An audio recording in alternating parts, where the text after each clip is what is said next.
comme vous voyez, nous nous retrouvons pour un nouveau débat, entretien, avec Thierry Meyssan et Édouard Husson. Ils sont derrière moi. Nous voulions vous parler des BRICS. Je vous promets que nous allons en parler un jour. Mais chaque fois, l'actualité internationale galope plus vite que nous.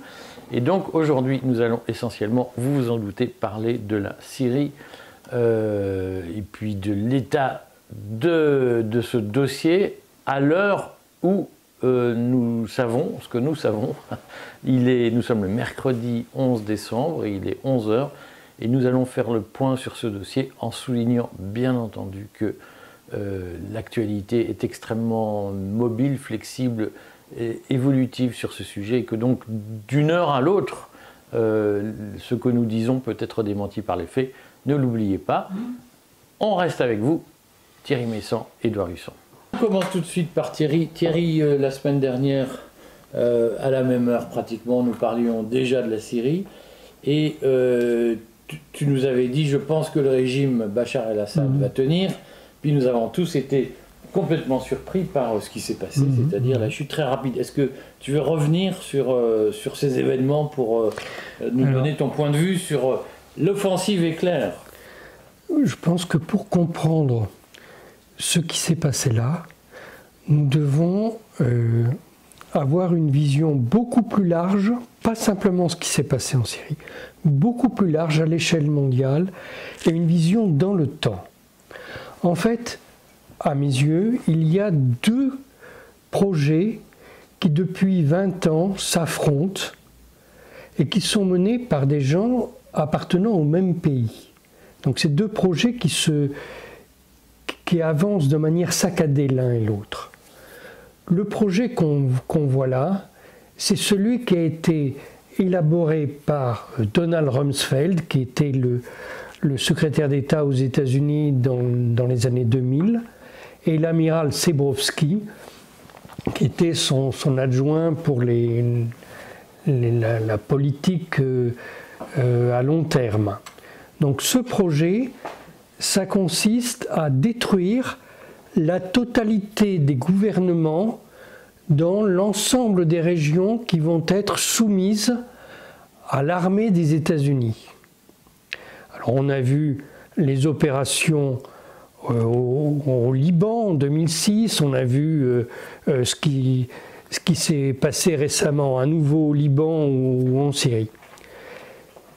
On a vu la destruction de l'Afghanistan et la destruction de l'Irak, puis la destruction de la Libye. C'est dans ce cadre-là qu'on doit comprendre ce qui s'est passé en Syrie. Et puis il y a un deuxième projet qui est celui des nostalgiques de la Seconde Guerre mondiale, c'est-à-dire des sionistes révisionnistes en Israël, des bandéristes, des nationalistes intégraux en Ukraine et des impérialistes japonais à Taïwan, au Japon, en Corée du Sud. Donc ces gens-là, eux, ce qu'ils veulent, c'est l'attaque de la Russie et de la Chine. C'est un projet complètement différent. Et ce qu'ils veulent, c'est l'instauration de régimes fascistes en Israël, en Ukraine et en Extrême-Orient. Alors ça, c'est ce qu'on a vu à l'œuvre à Gaza ces temps-ci.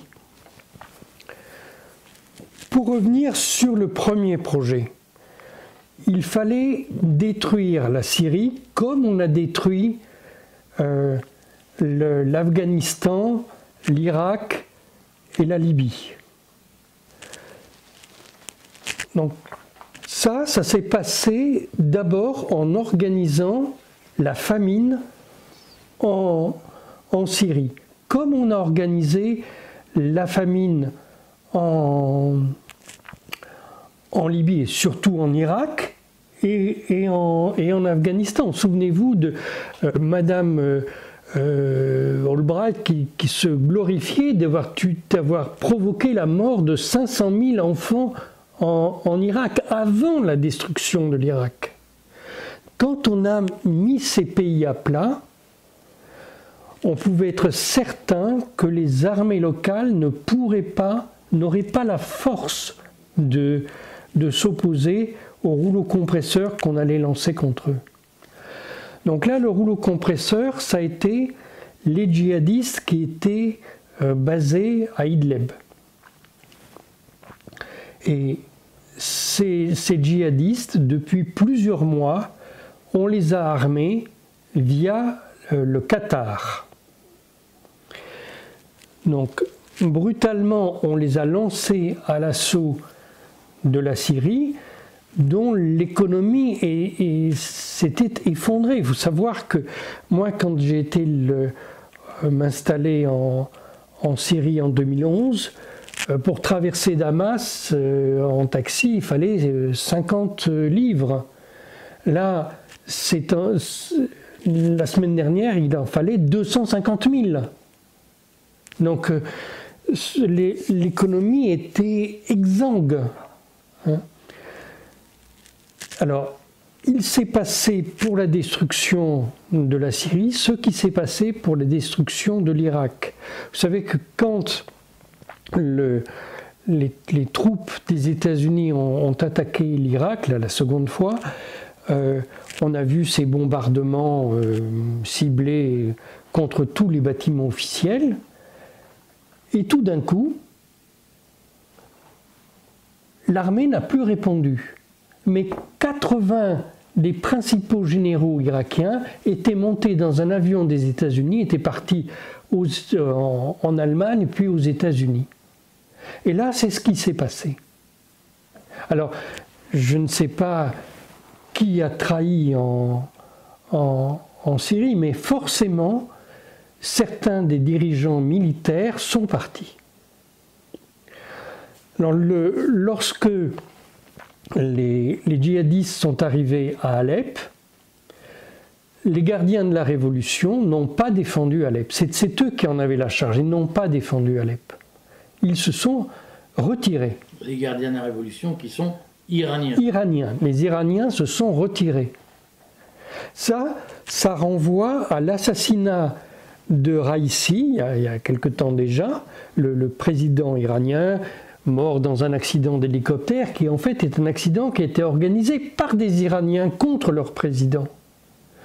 Et est-ce que tu as des sources là-dessus des... Non, j'ai des gens en Iran qui m'ont confirmé ça. Oui, des sources personnelles. Donc il a été assassiné par des Iraniens et on lui a substitué un nouveau président qui en fait n'a pas grande envergure. Et ce nouveau président a organisé la fin de l'axe de la résistance. Ce que j'ai expliqué ici, la fin de l'axe de résistance, c'est-à-dire la fin du Hezbollah, c'est lui qui a donné les coordonnées exactes d'Hassan Nasrallah pour qu'il soit assassiné et de plusieurs autres dirigeants du Hezbollah. Là aussi, ce sont des sources personnelles qui indiquent ça. Des sources de haut niveau. Des sources de très haut niveau. Oui. Et ce même gouvernement iranien a donné les coordonnées pour assassiner identiquement El-Houthi, le chef d'Ansar Allah au Yémen, mais lui a eu le temps de se protéger. Donc, aujourd'hui, l'axe de la résistance n'existe plus parce que tout le monde tire la couverture à soi. Quand le HTC, quand les djihadistes, les anciens de Daesh, c'est quand même pas rien, hein, les anciens de Daesh ont envahi Alep. Au moment où ils envahissaient Alep, le Conseil de sécurité mettait en scène une opération pour relancer les accusations contre Bachar el-Assad d'armes chimiques, etc. Et le lendemain, le Conseil de sécurité, à l'unanimité, a voté des mesures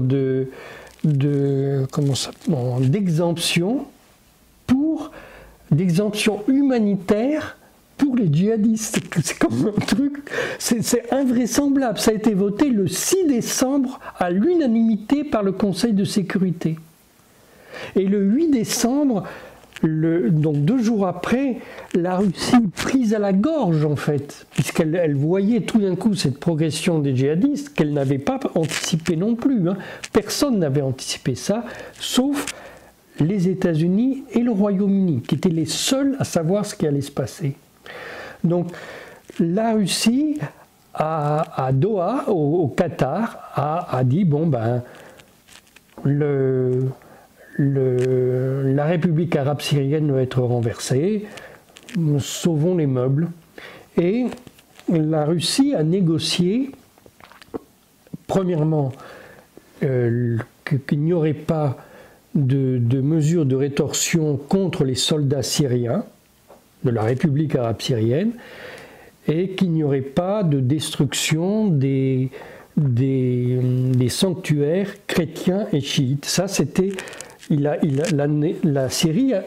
Russie a négocié ça au nom de Bachar el-Assad qui s'est retiré. Et donc, l'armée syrienne, brutalement, a déposé les armes. Et là, Israël est intervenu en détruisant toutes les ressources de l'armée syrienne, puisque les soldats s'étaient retirés. Donc on a détruit toute la flotte syrienne et on a détruit tous les stocks d'armes de l'armée syrienne sans qu'il y ait d'intervention de la défense antiaérienne. Donc au moment où nous parlons, il n'y a plus de République arabe syrienne, de même qu'il n'y a plus, à mon avis, de République libanaise en fait. Il n'y a plus de Hezbollah et il n'y a plus d'armée syrienne. Tout ça a été détruit. On va revenir sur un certain nombre de sujets, mais Édouard, qu'est-ce que tu veux?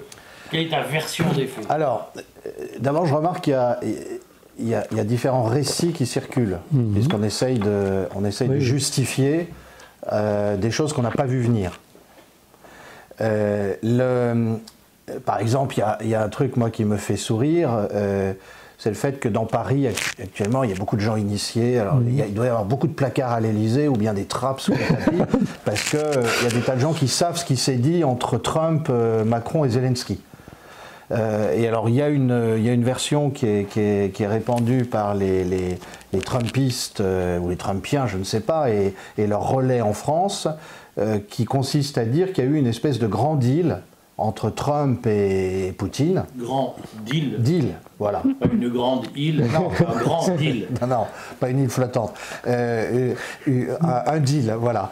Et donc, en gros, Vladimir aurait dit à Donald, je te laisse faire ce que tu veux au Proche-Orient et tu me laisses faire ce que je veux en Ukraine. Et Donald aurait dit, top là, tout va pour le mieux dans le meilleur des mondes.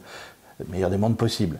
Alors moi, je dis tout de suite que j'y crois pas. Je pense que c'est une propagande assez habilement menée, pas tellement d'ailleurs vis-à-vis des Américains ou des cercles de pouvoir américains, mais simplement pour endormir les Européens, puis pour entretenir les Trumpistes dans la vénération de leur grand homme en Europe.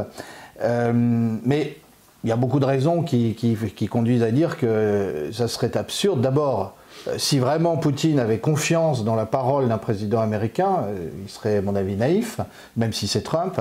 Et deuxièmement, ça m'étonnerait beaucoup que Poutine, par exemple, veuille abandonner les bases militaires russes en Syrie.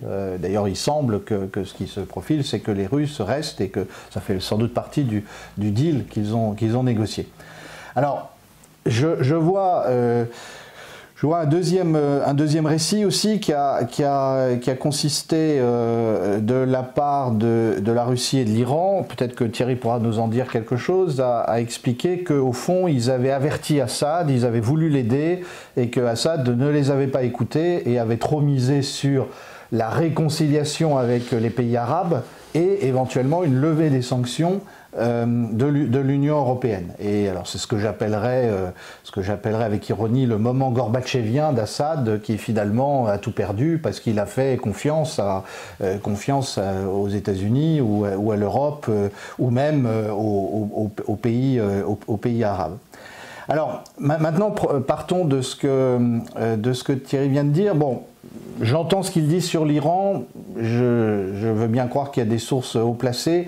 Je reste un peu sceptique sur cette idée qu'il y aurait une telle tension au sein de la direction iranienne qu'on arriverait à la trahison pure et simple de chefs importants de l'axe de la résistance. Peut-être, hein, moi j'entends, je dis simplement il faudrait l'étayer par autre chose que des sources directes personnelles je suis moi un peu plus prudent, on va dire, mais c'est sans doute parce que je connais moins bien l'Iran et je connais moins bien la région.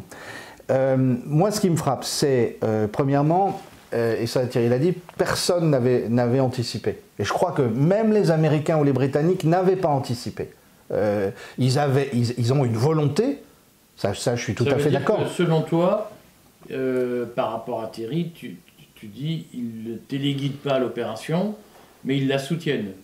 Ils peuvent l'avoir téléguidée, mais en revanche, moi je suis convaincu que ni Erdogan, ni à Washington, ce qui reste de l'administration Biden, ni Keir Starmer, ni même d'ailleurs les Russes ou les Iraniens n'avaient imaginé un effondrement aussi rapide du régime d'Assad. Et Thierry n'a pas parlé de la Turquie. J'aimerais bien qu'on parle de la Turquie parce que je pense que Erdogan avait en tête de reprendre Alep, de faire pièce aux Kurdes, dont il trouve que les Américains les soutiennent un peu trop.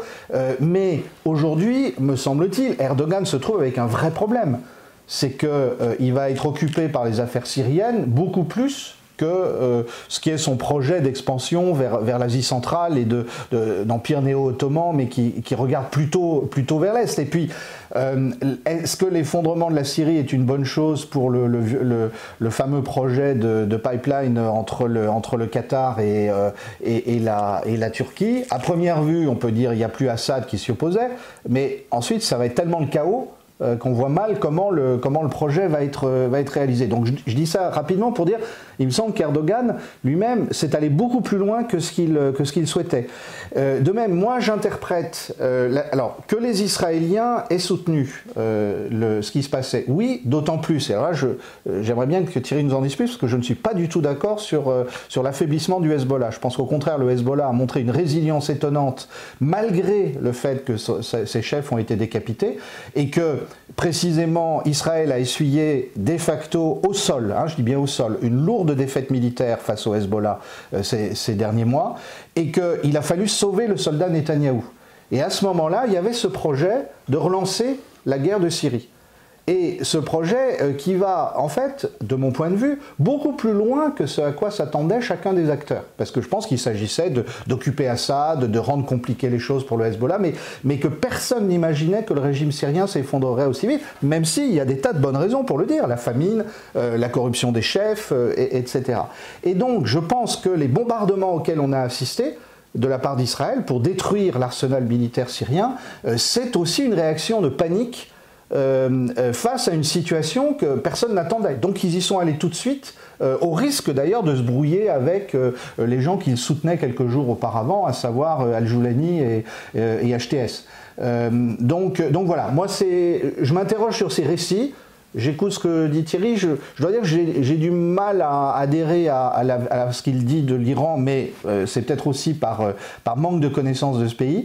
Et en tout cas, je pense qu'il faut insister sur le fait que quels que soient les projets, les intentions des acteurs, tout le monde a été dépassé. Pas simplement les Russes et les Iraniens, mais aussi ceux qui avaient déclenché et qui ont...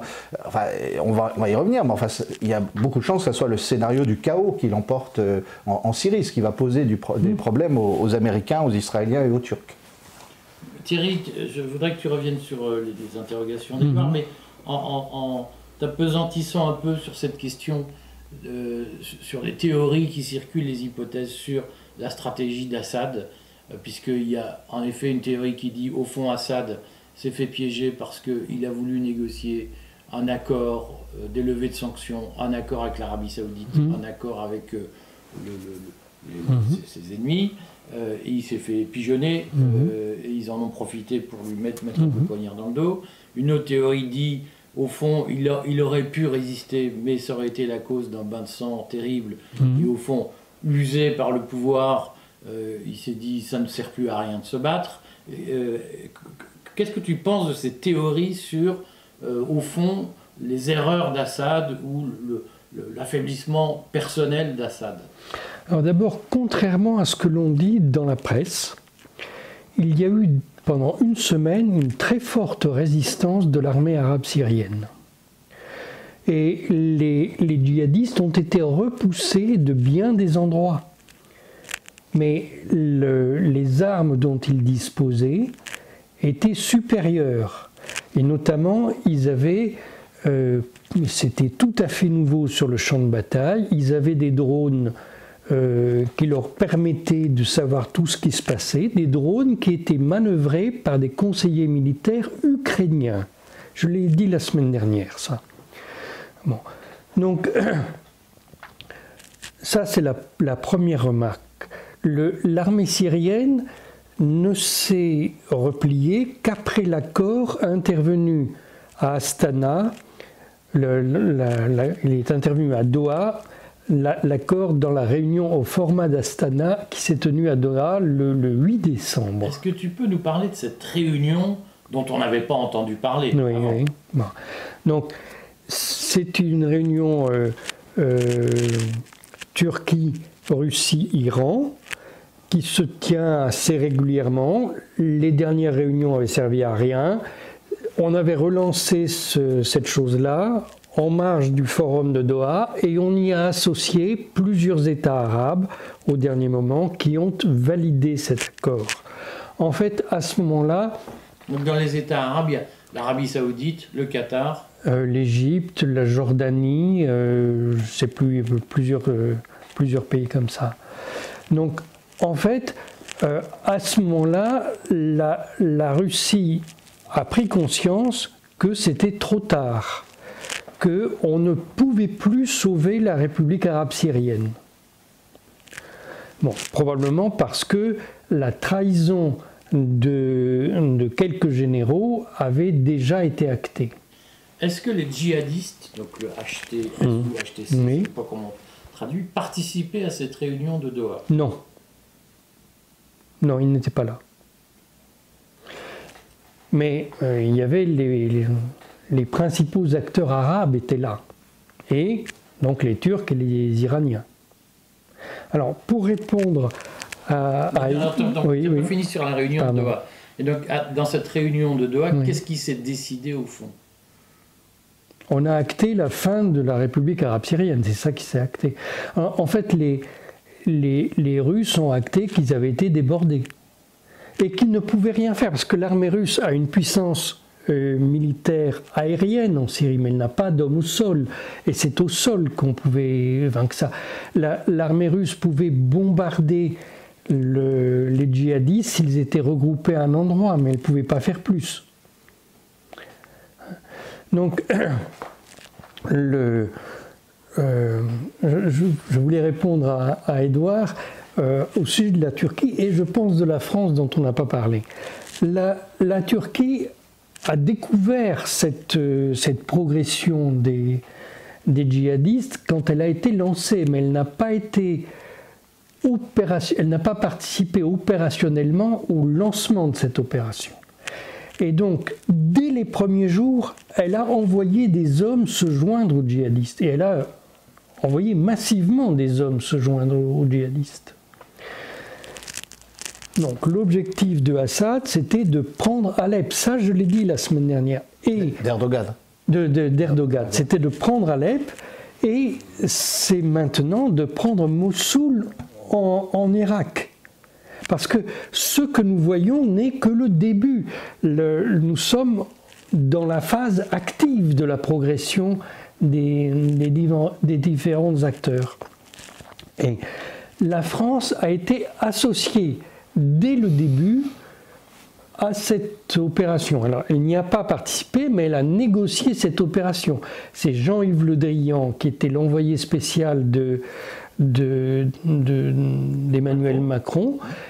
pour le Moyen-Orient, en fait, pas simplement pour le Liban et la Syrie, mais pour toute la région. C'est Jean-Yves Le Drian qui a négocié ça. Et Jean-Yves Le Drian avait négocié le futur gouvernement syrien. Et ce n'est pas celui-là qui va être mis en place. Il s'est fait doubler, mais il l'avait négocié. Et ça, j'en suis absolument sûr. Ça aussi, ce sont des sources personnelles? Ah, mais des sources directes. Bon. Ça veut dire Le Drian lui-même? Non, non, pas Le Drian lui-même, mais il y a des gens qui ont participé à ces négociations. Et ils avaient prévu que ça soit Riyad Hijab qui soit Premier ministre, et ça n'est pas le cas. Donc, ce sont les frères musulmans qui sont arrivés là au pouvoir. Donc les Français ont vu toutes leurs promesses leur passer sous le nez. Bon. Donc voilà, c'est un jeu où plusieurs acteurs ayant leurs propres objectifs ont essayé d'influer dans le jeu, mais les seuls qui triomphent, les seuls qui font passer leurs objectifs, ce ne sont pas les néoconservateurs aux États-Unis, ce ne sont ni le groupe de Biden, ni le groupe de Trump, c'est le Pentagone. Et ça, c'est la vérité de ce qui se passe depuis 20 ans dans toute cette région. Alors, on va essayer de réagir, on reviendra à cette question. Oui, je trouve, je fais une remarque là, ensuite on pourra peut-être y revenir à la fin, mais qui est importante à mon avis pour le débat qu'on va avoir. À propos de Le Drian et du fait que, c'est vrai, je l'apprends, la France a été aussi active dans un processus de négociation visant à renverser Assad. D'ailleurs, de ce point de vue-là, il y a eu le post-X de triomphalisme de Hollande disant « youpi, youpi », il avait l'impression qu'enfin les trucs aboutissaient. Sauf que ce que Thierry nous dit, c'est que ce que Hollande, Le Drian et d'autres ont lancé et que Le Drian apparemment continuait, et ben on se fait avoir à nouveau.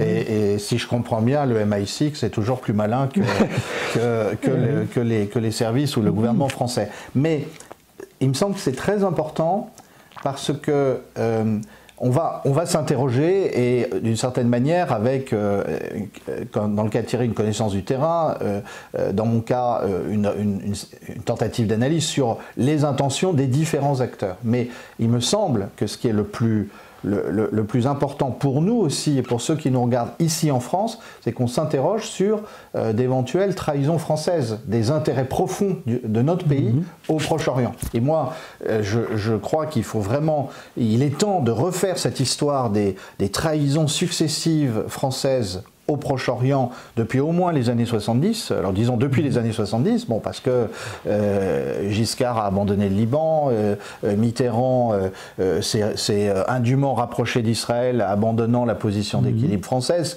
Chirac au fond, il n'est pas allé très très loin dans l'opposition à ce qui se passait. Sarkozy, on connaît la suite. Hollande nous fait chaque jour, nous donne chaque jour un témoignage de sa bêtise sur ce qui se passe dans la région. Quant à Macron, on comprend donc qu'il est prêt à vendre tous les derniers intérêts français dans la région.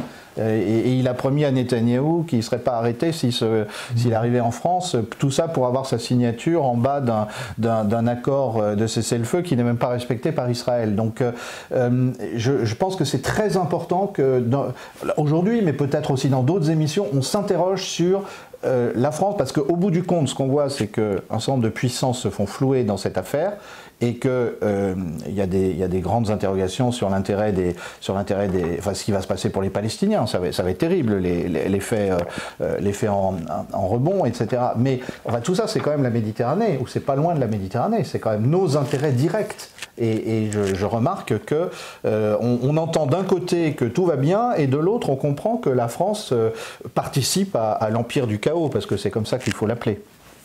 Je voulais qu'on revienne du coup, que Thierry prenne le temps de revenir sur cette question. C'est le Pentagone qui gagne, et pas les néoconservateurs. Oui. Alors, est-ce que tu peux nous décoder ou déchiffrer, selon toi, les rapports de force qui se jouent notamment dans le camp occidental et notamment dans le camp américain entre le Pentagone et les autres composantes du pouvoir américain? Alors, moi, je m'intéresse à cette question depuis 25 ans. Et mon ma réflexion a évolué là-dessus. Au début, je pensais comme tout le monde que les néoconservateurs avaient la haute main sur le système. Mais j'ai constaté que ça n'est pas le cas. Les néoconservateurs font avancer leurs projets régulièrement contre la Russie et contre la Chine. Ils marquent des points toujours. Mais les seuls qui sont en mesure d'affirmer l'impérialisme des États-Unis, c'est le Pentagone. Ce n'est pas des baratineurs dans des journaux ou des diplomates qui affirment la position impériale des États-Unis. Et les États-Unis ont conçu une stratégie avant les événements du 11 septembre. C'est pour ça que j'ai écrit le livre sur le 11 septembre qui a bouleversé complètement le monde. Je pense que ici en France, on n'a pas conscience de l'impact de ce livre dans le monde entier. Mais quand j'ai écrit ça, ici on a retenu que je mettais en cause la narration du 11 septembre. Ça ne tient qu'un tiers dans le livre. Mais surtout, ce que j'ai voulu expliquer, c'est que les États-Unis allaient se lancer à nouveau à la conquête militaire du monde. Ça, c'est la deuxième partie, je crois. Et la troisième partie, c'est qu'ils vont faire un système de surveillance généralisée des populations dans le monde entier.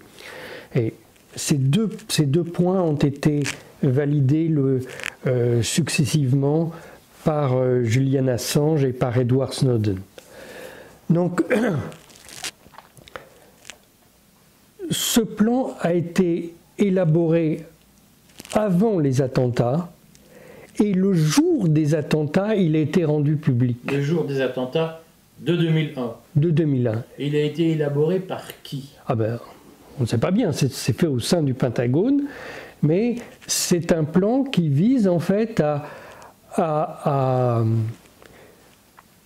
globaliser le monde dans le sens que on va faire des accords de libre-échange partout, mais pour avoir accès aux matières premières, la totalité des États développés, y compris la Russie et la Chine, devront passer sous les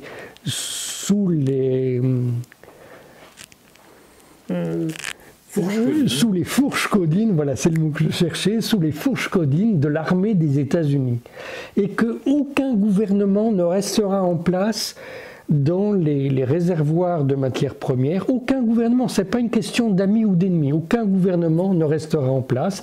C'est ce qu'on a fait en Afghanistan, qui a des ressources minérales absolument incroyables, en Irak, en Libye, et c'est ce qu'on va faire maintenant en Syrie.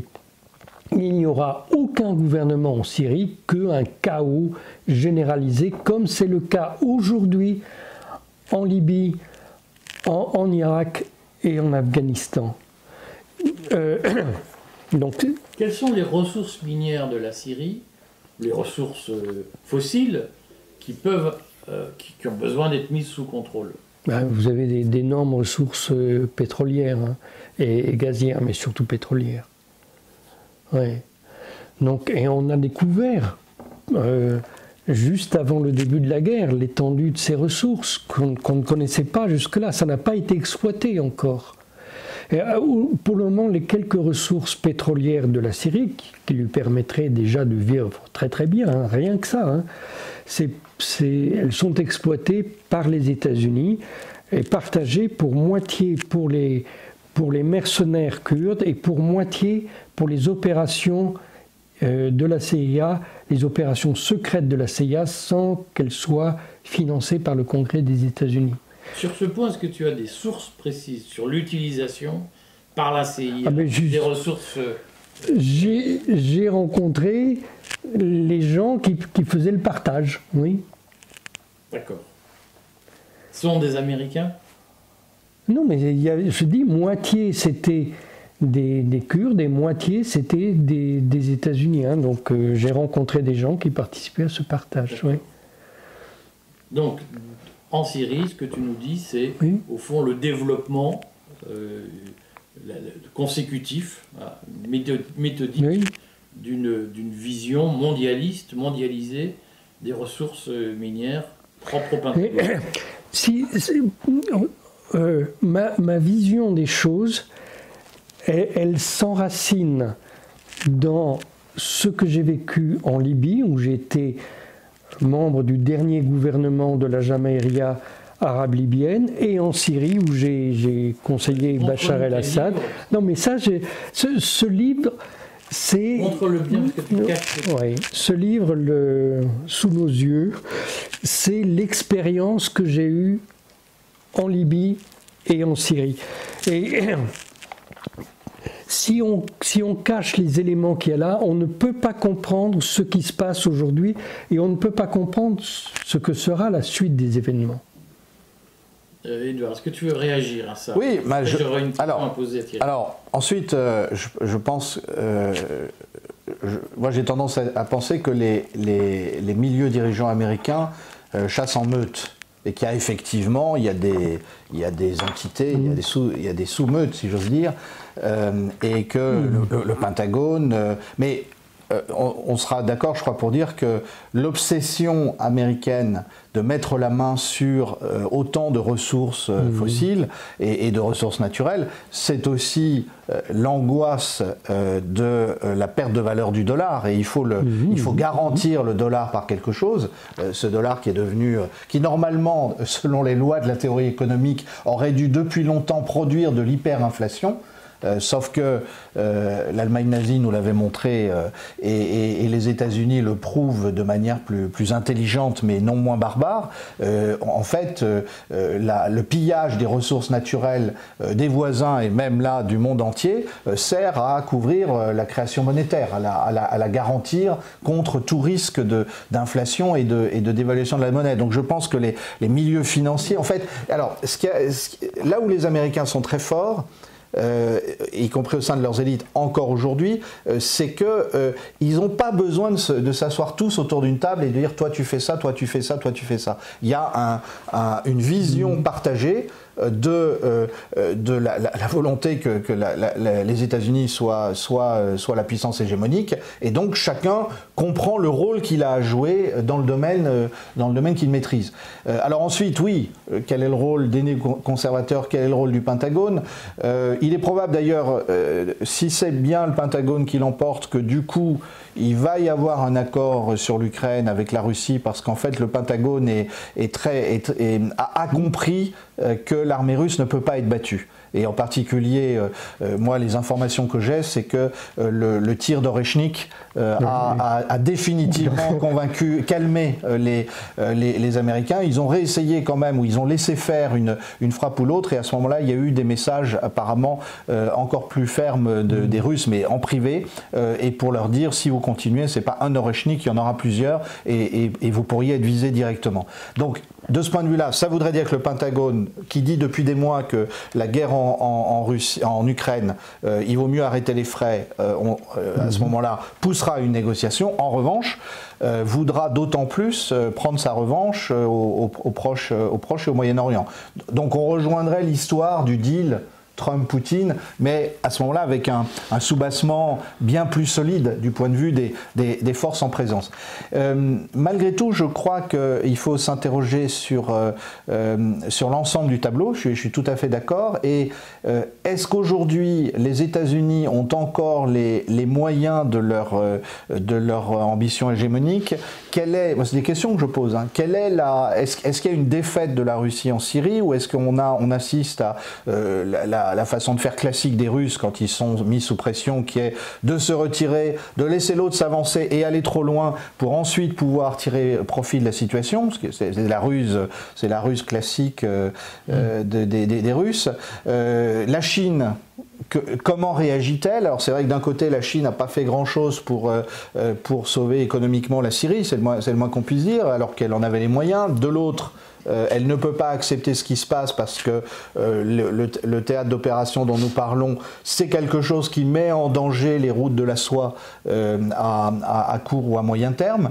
Et donc, on va en tout cas vers un accroissement des tensions entre les grandes puissances, États-Unis, Russie et Chine, sous le mandat de Trump, que Trump le veuille ou pas. C'est ça que je tire comme conclusion provisoire. Alors, la Chine, au cours des dernières années, avait conclu un accord avec la Syrie.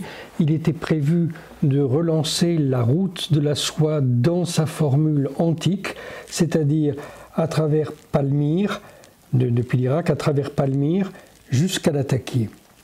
Donc l'abandon du projet de passer par Israël, par Haïfa, comme ça avait été pensé au départ, mais passer par Palmyre et Latakia. Et la Chine est, à mon avis, la première perdante du projet des États-Unis dans cette région, puisqu'il n'y aura pas de route de la soie. Est-ce qu'on peut parler, pour donner une vision globale de la situation, est-ce qu'on peut parler d'une victoire des États-Unis et d'une victoire de l'Occident on sent bien dans le mouvement des plaques tectoniques qui passent notamment par le Proche-Orient, est-ce que les États-Unis sont en train de gagner contre le projet de monde multipolaire défendu par la Russie et la Chine? Sans aucun doute. Pourquoi? Parce que voilà, ils ont anéanti la première force de résistance à leur hégémonie au Moyen-Orient. Édouard. Alors, j'ai été frappé sur le moment et j'étais très pessimiste pendant 24 heures. Et puis, petit à petit, je me suis dit, mais c'est une victoire indéniable, hein, d'autant plus qu'on l'avait pas, on n'avait pas imaginé du côté américain, de mon point de vue, jusqu'où on pouvait aller. Mais je pense que c'est une victoire à la Pyrrhus. Parce que je crois que beaucoup d'énergie, sans mauvais jeu de mots, et de ressources vont être absorbées par la gestion du chaos syrien. Et moi, ce qui me frappe, ce que je trouve terrible, c'est le chaos qui se met en place. Et puis, Assad, ils le détestaient tous, mais il avait cet avantage que les uns et les autres n'avaient pas, de tenir les uns et les autres à distance. Là, ils se rencontrent tous, les Turcs et les Kurdes, les Israéliens et les islamistes. Les États-Unis sont dans une situation où ils vont devoir gérer un nouvel Irak. Et autant que je sache, bien sûr, sur le moment en Irak, ils ont gagné, sauf qu'aujourd'hui, se pose la question du retrait des troupes américaines d'Irak. Elle se posait ces derniers mois. Donc, moi, je pense que c'est une victoire à la Pyrrhus. Et je dirais ça aussi pour... bon, je rappelle pour nos auditeurs, Pyrrhus, c'était un chef grec, Pyrrhos, un roi grec qui a affronté les Romains à plusieurs reprises, en particulier en Sicile, qui a gagné des batailles, mais il a tellement perdu d'énergie, d'hommes et d'éléphants d'ailleurs, puisqu'il avait des éléphants qui terrifiaient les Romains au départ, dans ces batailles, qu'on en a tiré l'expression proverbiale, victoire à la Pyrrhus, ou à la Pyrrhos comme vous préférez, c'est-à-dire une victoire qui coûte tellement que finalement c'est presque une défaite. Et je pense pour ma part que pour Israël aussi, c'est un cadeau empoisonné. Alors d'un côté, c'est atroce, je trouve, ce qui se passe. Et puis on voit le triomphalisme de Netanyahou, dont j'insiste. Hein. Moi, j'insiste sur le fait que Netanyahou, il y a 3-4 semaines, il était devant une défaite militaire sévère face au Hezbollah. Et tout d'un coup, il est sauvé par de l'inattendu. Alors, la seule chose qui marche encore dans l'armée israélienne, c'est l'aviation, c'est la capacité à bombarder, grâce d'ailleurs aux munitions américaines. Et donc, ils ont effectivement détruit les capacités de l'ancienne armée syrienne. Mais enfin, ça les emmène quand même très très loin. Et eux aussi, ils vont avoir fort à faire. C'est une chose de dire on manipule les mouvements islamistes et on est bien content de les avoir pour détruire les autres, c'est autre chose de les avoir à quelques kilomètres de soi. Et avec en plus des gens que visiblement Al-Joulani ne maîtrise pas, en tout cas du point de vue de la communication, puisqu'il y en a qui ont commencé à dire qu'ils allaient libérer Jérusalem et aller au secours des Palestiniens. Donc, j'ai parlé peut-être trop longtemps, victoire à la Pyrrhus. Non, tu parles pas trop longtemps. Je voudrais qu'on revienne tout à l'heure sur Israël, mais avant, j'aimerais bien que s'occupe de nos auditeurs. Beaucoup ont posé la question, spécialement à Thierry, mais on nous dit qu'on nous présente Bachar el-Assad comme un monstre. Toi, tu l'as connu. Et beaucoup de gens nous disent, mais est-ce que c'était vraiment un monstre? Pas du tout. Un tyran sanguinaire? Pas du tout. Et en ce moment, on voit toute une rhétorique qui se développe sur les horreurs de Bachar el-Assad, tout ça. Ça ne repose sur rien. Et d'ailleurs, vous avez... Il y a eu des accusations, oui. Le massacre de la Ghouta, oui. etc. Bon. Il y a eu des accusations terribles. Oui. Les prisons, les tortures dans les prisons. Oui. Donc il y a une chose que vous pouvez vérifier. On vient de libérer la prison de Sednaya, où on disait, il y a 2 endroits où on disait qu'on pratiquait une torture abominable, la prison de Sednaya et le siège des services de renseignement à Damas. Bon. Alors, la prison de Sednaya, vous l'avez vue à la télévision. Donc, qu'est-ce que vous avez vu? Est-ce que vous avez vu une salle de torture? Non. En revanche, on voit des cellules surpeuplées. Oui. Et pas, on n'a pas envie d'y passer ses journées. Non, mais d'accord. C'était une prison très dure. Mais vous n'avez jamais vu de salle de torture.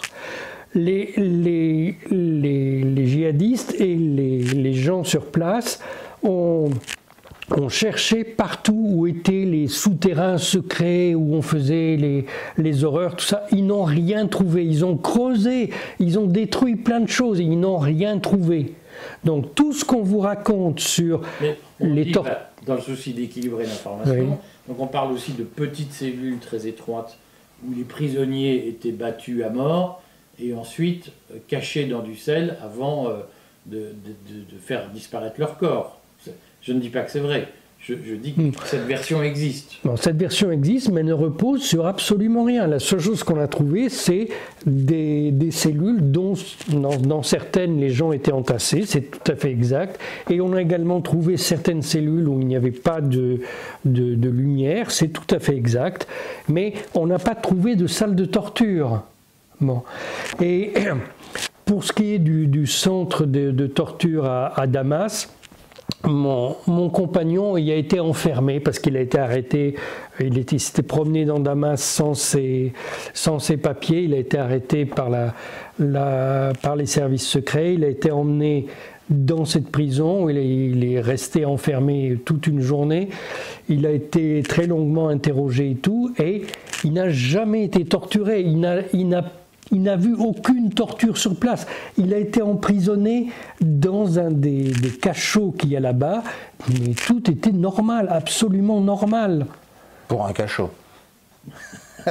Bon, alors, pour un cachot, oui, mais... Que tu reviennes, Thierry, sur la polémique, dans les myriades de polémiques, dont beaucoup sont insignifiantes. Il y a une polémique sur la participation d'un certain nombre de Français dans des voyages à Damas. Je crois savoir que tu n'étais pas étranger. Je précise pour nos lecteurs que moi, à titre personnel, j'ai été démarché 2 fois pour faire un voyage à Damas et que j'ai toujours refusé. Mais certains y sont allés. C'était quoi le sens de ces voyages et qu'est-ce qu'on montrait aux Français? On a vu Cotarach, qui est proche de Marine Le Pen, Antoine Léaumont, qui est député LFI, se disputer sur... toi aussi, tu es allé à Damas. Ça servait à quoi ces voyages organisés par Bachar el-Assad? Et est-ce que tu peux nous dire si toi, tu participais à l'organisation de ces voyages? Alors, par transparence. Non, moi j'ai participé à plusieurs voyages, à l'organisation de plusieurs voyages, mais souvent, je ne rencontrais pas les gens qui venaient. Bon, certains demandaient à me voir, alors je les voyais, mais en fait, on disait aux gens, quand vous allez venir, vous choisissez vous-même qui vous rencontrez. Et vous choisissez si on rend votre visite publique ou pas. Beaucoup de gens sont allés secrètement à Damas. Bon, ils l'ont révélé ou pas, c'est eux qui décident. Mais lorsqu'ils venaient, on les logeait généralement à l'hôtel Cham, dans le centre de la ville nouvelle. Et on leur proposait un programme, mais ils étaient libres de se promener tout seuls dans Damas.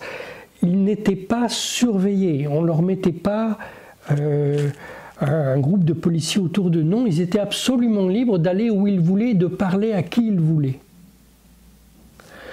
Et il s'agissait qu'ils découvrent par eux-mêmes que la situation à Damas n'était pas celle que leur présentaient les médias occidentaux.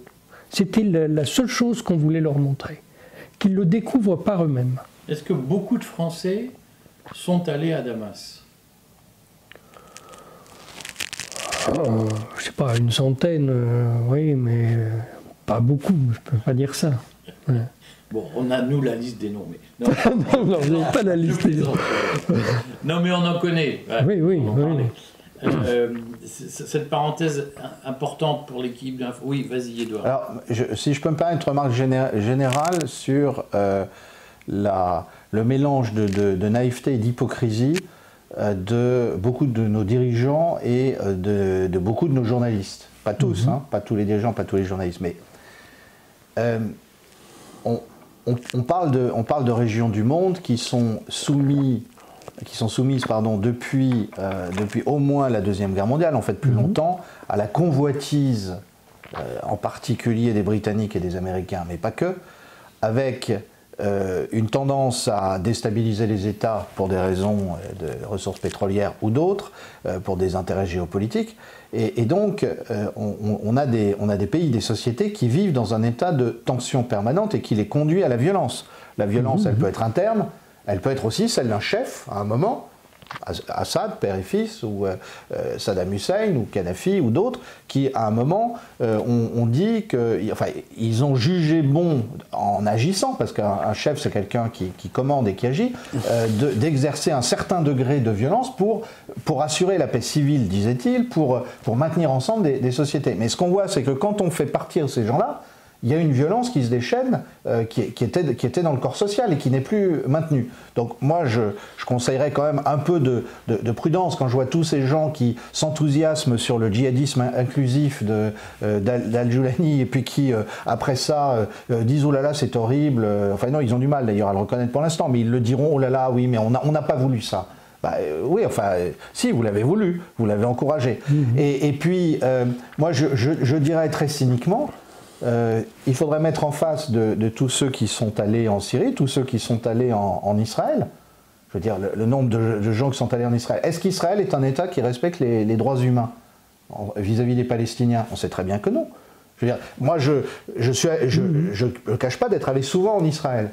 Et je ne me cache pas non plus d'avoir toujours été extrêmement mal à l'aise, par exemple, quand je sortais de Jérusalem, en passant entre les deux murs qui coupent l'autoroute des territoires palestiniens. Je veux dire, toute personne qui est allée en Israël en prétendant que c'est une démocratie modèle, il est pour moi aussi coupable que quelqu'un qui serait allé dans un autre pays, la Syrie ou l'autre, et qui nierait qu'il y a eu à un moment donné des violences, des prisons, etc. Bon, et je crois qu'il faudrait quand même arrêter cette hypocrisie. La nature humaine est ce qu'elle est, l'État est ce qu'il est, la violence, les États essayent quelquefois de la contenir, ou bien ils l'exercent. Parce qu'on dit toujours l'État c'est celui qui a le monopole de la violence. Merci Max Weber. Mais souvent aussi les États exercent une violence dont ils ont le monopole aux dépens d'un certain nombre de catégories ou d'autres peuples. Donc je voudrais qu'on sorte de cette hypocrisie. Il n'y a aucun État idéal. Le fait d'aller dans un État ne veut pas dire qu'on adhère à tout ce qu'il fait.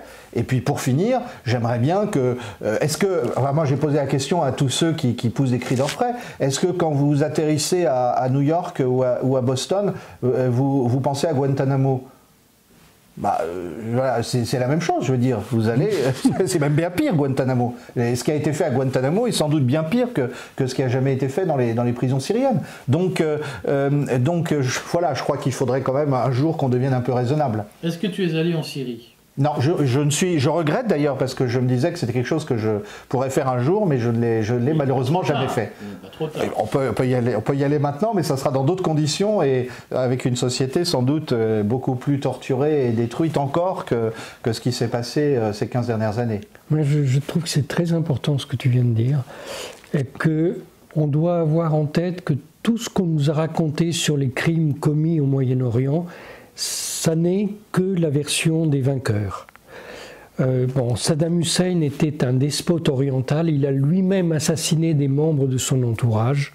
Il y a des gens qu'il a étranglés, des gens qu'il a tués lui-même, physiquement lui-même, mais ça n'était pas le dictateur qui massacrait son peuple tel qu'on nous l'a présenté. Ça n'est pas pareil. Il n'a jamais massacré une partie de sa population, contrairement à ce qu'on nous dit. Quant à Kadhafi, à mon avis, il a été extrêmement économe en matière de vies humaines. Et Bachar el-Assad n'était absolument pas un assassin, absolument pas. Au contraire, il a passé son temps à faire des amnisties et à libérer des prisonniers. Donc, maintenir la paix dans des pays qui sont en guerre perpétuelle depuis 80 ans, c'est très difficile. Très difficile. Et ces hommes-là n'ont pas démérité, contrairement à ce que l'on dit. Ce point étant fait, à la demande d'auditeurs, ils m'ont dit mais que penser de Bachar el-Assad? Est-ce qu'on peut dire 3 mots de la stratégie d'Israël dans cet effondrement?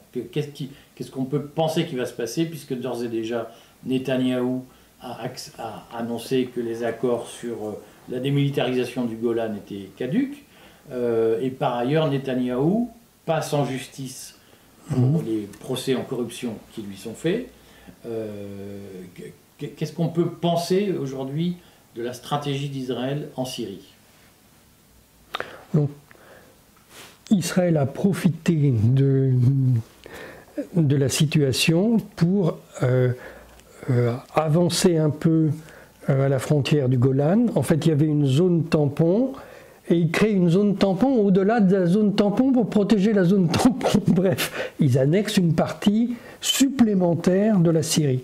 Et ils ont déjà annexé le mont Hermon. Alors ils avaient une partie de cette montagne, maintenant ils l'ont entièrement annexée, ce qui va leur permettre de surveiller la totalité de la région. Alors, moi je crois qu'il y a l'effet immédiat et l'effet de long terme. On pourrait dire les apparences et la réalité, mais il y a bien un effet immédiat qui est le triomphe apparent et pour l'instant bien réel des partisans du Grand Israël. On a entendu Smotrich ou d'autres se réjouir, puisqu'après tout, leur carte, elle va jusqu'à Damas, au nord. Et de ce point de vue-là, il faut dire qu'il y a indéniablement une victoire de court terme pour Israël. On comprend d'ailleurs, d'après ce qu'on a pu entendre, une certaine arrogance de Netanyahou lors des audiences la première audience de son procès là, dont on a parlé hier, parce qu'il dit, écoutez, quand même, moi je suis en train de sauver Israël, de quoi s'agit-il? Bon. Malgré tout, je pense que derrière cette victoire de court terme, il va y avoir une exacerbation des tensions, et là je parle de tensions structurelles propres à la société israélienne actuellement. C'est-à-dire qu'il va falloir, on peut bombarder, on peut détruire, et ça visiblement les Israéliens savent encore faire. Mais le jour où la situation devient plus compliquée en Syrie, il va falloir défendre ces territoires annexés. Pour ça, il va falloir envoyer des troupes. Or, tous les rapports qu'on a, et quand on lit bien la presse israélienne, quelquefois explicitement, quelquefois entre les lignes, tous les rapports qu'on a sur l'armée israélienne actuellement parlent d'une profonde démoralisation, même au sens neutre du terme.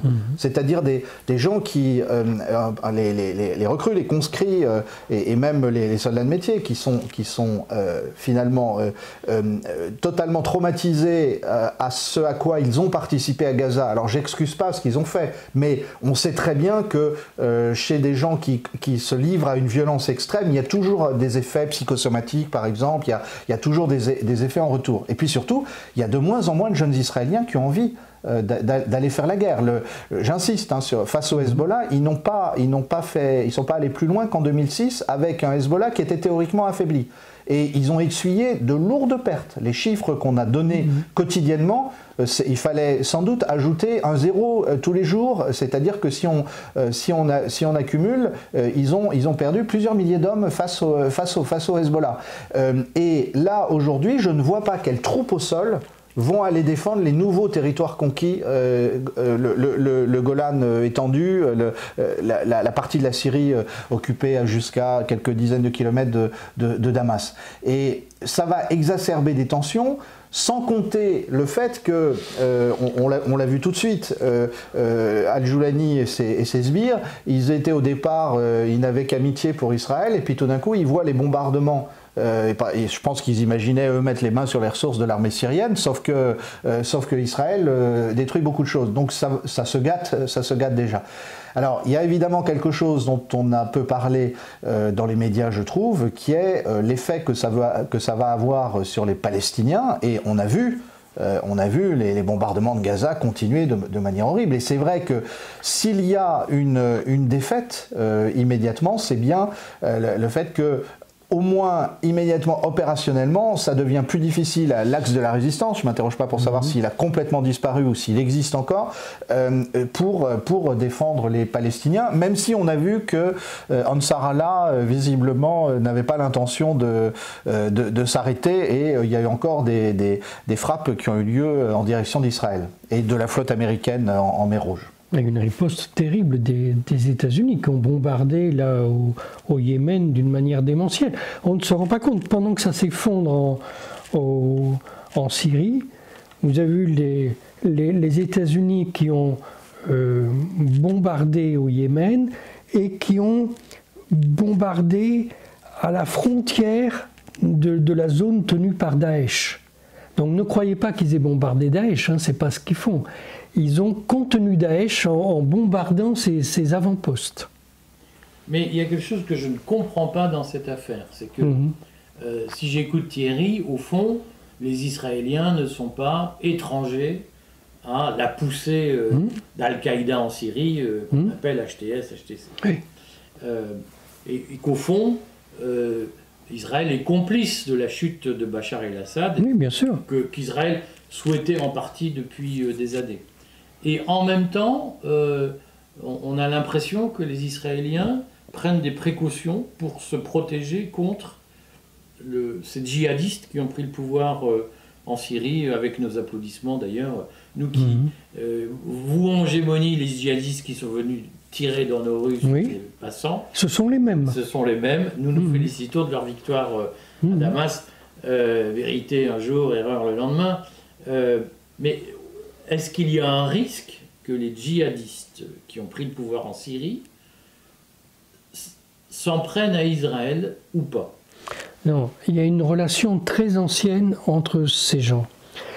Souvenez-vous que, je pense que c'était en 2012 ou 2013, Benjamin Netanyahou, qui alors était déjà Premier ministre en Israël, avait donné l'asile aux dirigeants d'Al-Qaïda. Il y avait plus de 500 officiers d'Al-Qaïda qui étaient soignés dans un hôpital militaire en Israël, et Benjamin Netanyahou s'était fait filmer par la télévision israélienne en train de serrer la main à ses blessés dans cet hôpital. Donc à ce moment-là, Joulani était membre d'Al-Qaïda. Il y a des photos de lui, d'ailleurs, qui circulent, bien connues. Oui, voilà, ils étaient ensemble. Et pendant toute la guerre de Syrie, jusqu'en 2016, l'armée israélienne, qui n'est une armée qu'aérienne, donc son armée au sol, c'est absolument nul, comme on vient de le dire. Mais l'armée de l'air israélienne bombardait l'armée syrienne pour permettre la progression des djihadistes. Dans toute bataille, vous avez une force au sol et vous avez un appui aérien. L'appui aérien était été exercé par Israël pour le compte des djihadistes. Le tout était coordonné par l'OTAN depuis Izmir en Turquie. Est-ce qu'il y a un risque que ces gens-là entrent en conflit avec Israël aujourd'hui? Il y a toujours un risque.